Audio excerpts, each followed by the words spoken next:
Que está Lucía La Piedra, es la segunda, después Anastasia Mayo, que es la tercera, y venga, vamos a poner Victoria Cruz la cuarta. ¿Y cómo se valora eso? Me explica por curiosidad, no sé.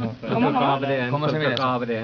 Ah, por el caché. Sí, por el caché no, vale. porque primero sale una y luego ya va saliendo las siguientes detrás.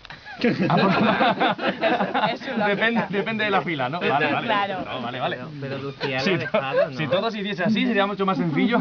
Claro, es que es así. Claro. Pero Lucía lo ha dejado, ¿vuelves a subir a la tercera posición entonces? Yo tengo que ir. Yo creo que he dicho que la cuarta, pero lo mismo voy la sexta. Bueno, aún así me he colado por delante de los. O sea que has subido a ranking. Victoria, pero el otro día en el show decían que eras la segunda mejor de España. Eso luego ya la gente como lo valore. Eso también me dicen algunos,